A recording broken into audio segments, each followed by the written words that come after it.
Christmas Eve celebrations around town. The cold weather continues in the city. And new Israeli airstrikes on Gaza leave more than 90 dead.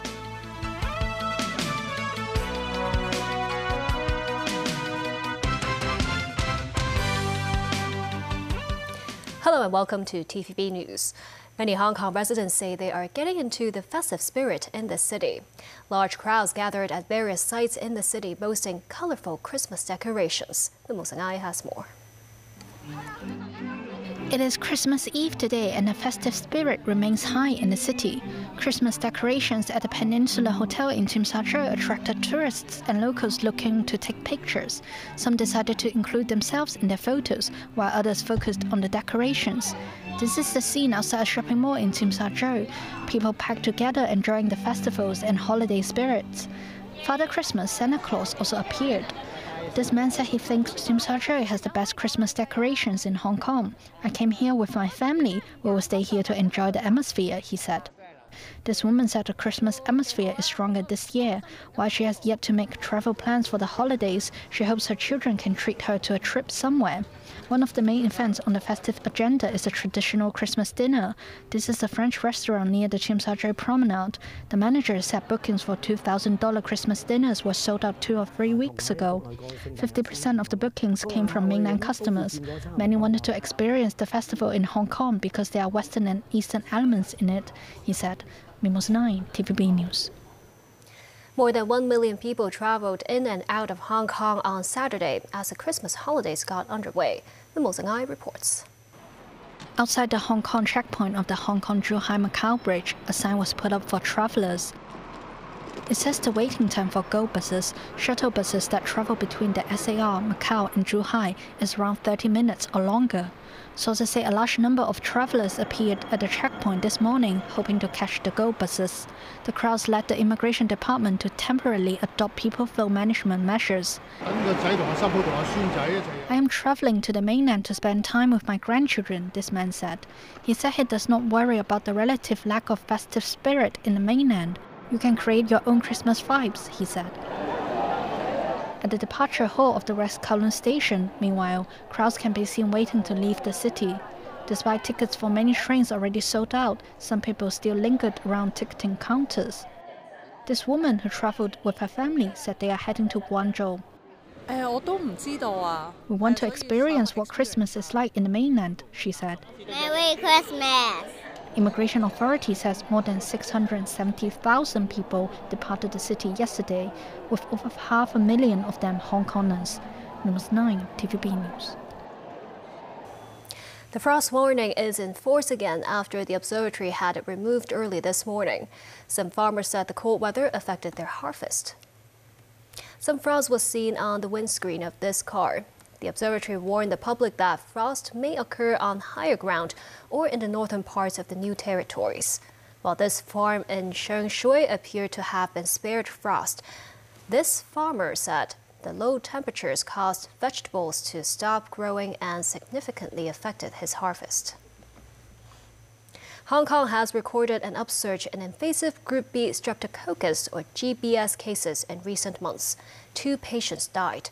The disease could lead to sepsis and meningitis among high-risk groups, including the elderly. The cases involving invasive group B streptococcus, or GBS, were alerted to the Center for Health Protection from hospitals under the New Territories East Cluster.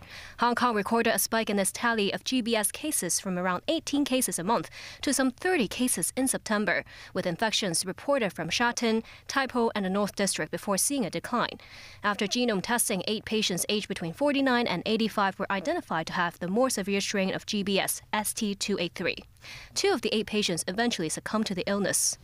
Most of these patients visited a dawn market in Sheung Shui, where they bought fresh water fish 1 month before the onset of symptoms. Some shoppers there expressed worries as they often cook freshwater fish. Dr. Zhang Keiyan, who specializes in infectious diseases, said the number of patients with such issues he received reached around 2 to 3-folds of the regular case counts and is not limited to the new territories. Dr. Zhang said with global warming, the infection and breeding rates of bacteria could be ratcheted up. He added such GBS could be spread not just among fish, but also among mammals. Dr. Zhang noted the main channel of transmission is through handling raw food tainted with GBS if there are wounds in the hand or when consuming undercooked food. The elderly and immunocompromised individuals are more susceptible to infection. Initial symptoms can be akin to a cold, but delayed treatment can lead to joint problems, encephalitis, and endocarditis, which are life-threatening inflammation of the brain and the inner lining of the heart, respectively. More than 90 Palestinians, including dozens from an extended family, were reportedly killed in Israeli airstrikes on 2 homes in Gaza. This after UN Secretary-General Antonio Guterres warned that nowhere is safe in the Gaza Strip and that Israel's offensive has created massive obstacles to distribution of humanitarian aid. U.S. President Joe Biden said he spoke with Israeli Prime Minister Benjamin Netanyahu on Saturday, a day after the U.S. again shielded Israel in the diplomatic arena via a watered-down Security Council resolution. The Israeli military also said troops had arrested hundreds of Palestinian fighters from Hamas and other groups, with more than 700 sent to Israel for interrogation. Nasri Karim with more. Medics at a makeshift tent in the northern Jabalia refugee camp frantically attend to Palestinians injured in an Israeli strike. In Khan Yunis in the south, the wounded are rushed to hospitals as Israel's bombardment across Gaza continues unabated. According to the United Nations, this is the greatest impediment to saving lives, the relentless airstrikes that prevent aid from reaching areas where it is needed the most. This after Friday's watered-down UN Security Council resolution calling for an immediate speeding up of aid deliveries to hungry and desperate civilians in Gaza. It fell short of the halt to hostilities that most nations were seeking, which would remove obstacles for humanitarian aid trucks. Gaza health officials say more than 200 Palestinians were killed in the previous 24 hours. U.S. President Joe Biden said he had a long conversation with Israeli Prime Minister Benjamin Netanyahu. Did you tell him not to strike Hamas in a preemptive strike? I had a long talk with Netanyahu today, and it's a private conversation. Mr. President, did you ask for a ceasefire today? I had a private conversation. I did not ask for a ceasefire. Netanyahu reportedly said Israel would continue its bombardment until its objectives were fulfilled, which includes a total elimination of Hamas. Among those reportedly killed in airstrikes were 76 members of the extended al-Mughrabi family. This includes Issam al-Mughrabi, a veteran employee of the UN Development Programme, his wife and 5 children. In an attack on the Nusayrat refugee camp, local TV journalist Mohammed Khalifa was killed, along with 14 others. Israel's military, the IDF, on Sunday said 8 of its soldiers were killed, bringing the total since the start of the ground offensive on October 27th to 154. The Israeli army released footage captured by a camera mounted on an army unit dog inside a Hamas tunnel in the Issa region. The IDF is hoping to complete its mission to gain control of northern Gaza before focusing on the southern regions. Christian Palestinians in Bethlehem held somber prayers on Saturday and mourned the deaths of thousands in Gaza at a downbeat Christmas celebration. Pilgrims flocked to the reputed location of the stable and the manger in the town that's said to be the birthplace of Jesus. It's usually a colorful scene, but not this year. There is no Christmas tree, and the weekend was marked with the silent lighting of candles for those killed in Gaza. A religious leader at the vigil said they want to express a message of peace. Christmas right now in different ways, with joyful celebrations, lighting of Christmas trees, celebrations and events. But in the hometown of Christmas, this is what Christmas looks like. We hope that the world pays attention to the plight of the Palestinians, to our suffering, and for the need and the urgent need for justice in this land, and the very urgent need of a ceasefire. In a sign that the conflict could be expanding, an Israel-affiliated merchant vessel was struck by an unmanned aerial vehicle off India's west coast. British maritime security firm Ambrose said it is the first known such attack so far away from the Red Sea since the Gaza war. The tanker, identified by the Indian Coast Guard as the MV Camp Pluto, was carrying crude oil from Saudi Arabia and had around 20 Indians on board. A fire on the Liberian-flagged tanker was extinguished without crew casualties in the incident. The Yemen-based Houthi group said, in solidarity with the Palestinians in Gaza, it would attack any vessel with links to Israel, either heading to Israel or stopping there. The United States said it shot down 4 drones coming from Yemen. Still ahead. In Russia, an anti-war campaigner barred from running against Putin in the upcoming presidential election. Security stepped up around Cologne Cathedral in Germany amid terror threat. And Hong Kong e-toll implemented at Aberdeen Tunnel.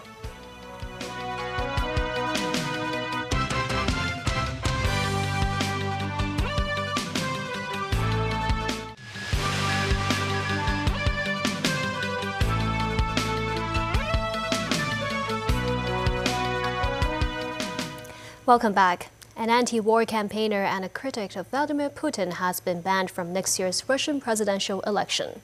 Former TV journalist Ekaterina Duntsova was said to have made mistakes on her application form. It is further fuel for Putin critics who say the leader has quashed dissent. David Garrett reports. Vladimir Putin has held power in the Kremlin for more than 2 decades. The expectation is that in March he will reign supreme again. Volunteers began compiling the signatures Putin needs to run for a 5th term in the upcoming election. The 71-year-old must be nominated by at least 500 supporters and obtain 300,000 signatures from 40 regions. This supporter says no one doubts the authority here. We are simply obliged to sign. The incumbent will run as an independent candidate in 2024. He has previously amended the constitution to find ways to extend his time in power.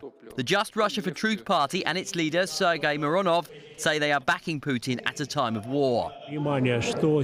We consider it necessary to support our president, not to pretend to be a so-called democracy, Mironov said. Meanwhile, Ekaterina Duntsova, now barred from the presidential race, says she will challenge the Central Electoral Commission's decision in the Supreme Court. She was planning to run on a platform of ending the war in Ukraine and releasing political prisoners. The Central Electoral Commission voted unanimously to reject her candidacy because of what they say were 100 mistakes in her application. Putin's critics will use this as evidence that no one with genuine opposing views will be allowed to stand against him. During his 24 years in power, Putin has silenced nearly all dissenting voices. Ella Pamfilova, the head of the Electoral Commission, told 40-year-old Duntsova while rejecting her application that you are a young woman, you still have everything ahead. A minus can always be turned into a positive. It's still an experience. Another critic of the war in Ukraine should get the chance to try to challenge Putin. Boris Nadezhdin has the backing of the Civic Initiative Party. Many military families also support Nadezhdin because they are worried about long deployments and the direction of the war in Ukraine. Rather than toppling Putin, Nadezhdin suggested his main aim is survival. I hope I will remain alive and free, he said after his nomination. Many of Putin's political opponents have died, been jailed or live in exile. Nikolai Kharitonov will be the candidate for the Communist Party. He challenged Putin way back in 2004, winning only 14% of the vote. He's unlikely to be a serious contender in March. This will be the first election since Putin's invasion of Ukraine. The Defense Ministry released footage that purportedly shows the Russian army pushing back several attacks in eastern Ukraine. The Russian Air Defense Force says it shot down 36 drones and intercepted 6 rockets. With the conflict grinding on, close to a stalemate, Russian state media say 80% of the country still want Putin to remain as president. David Garrett, TVB News. German police stepped up security and increased their presence at Cologne Cathedral after indications of an attack planned for New Year's Eve. They are using sniffer dogs and extra officers outside of the place of worship ahead of Mass on Christmas Eve. They've told the public to expect thorough searches and to arrive early. Police did not give further details of their intelligence because they do not want to compromise the investigation. Austria and Spain also have increased security at churches and Christmas markets amid fears of attacks. In South Korea, 3 elderly women were killed by electrocution at a public bathhouse in the central city of Sejong. The 3 women, all in their 70s, were in a hot tub at the bathhouse when the incident happened early Sunday morning. A witness said she called police after all 3 screamed and collapsed. They were rushed to a hospital where 2 were pronounced dead shortly afterwards, while the other died hours later. Reports say several more people were in the bath at the time, but only those in the hot tub were affected. Officials say the bathhouse passed an electricity safety check in June. A fisherman in Shaoqing typhoon shelter reportedly dredged up what's suspected to be a human jawbone while fishing at sea.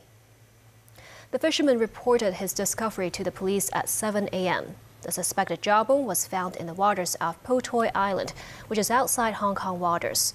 Marine police are investigating the incident. The Hong Kong e-toll system has been extended to the Aberdeen tunnel this morning, 5 a.m. To facilitate the transition from manual toll booths to the new electronic toll system, temporary traffic arrangements were implemented around Aberdeen Tunnel starting at 1 a.m. The Transport Department said the e-toll sensors for the Wan Chai bound tunnel were set up on the overhead gantry in the eastbound section of Wan Chok Hang Road. For traffic heading for Aberdeen, sensors were set up near the tunnel exit. Christmas decorations have been put up around town. Before we leave you tonight, let's take a look.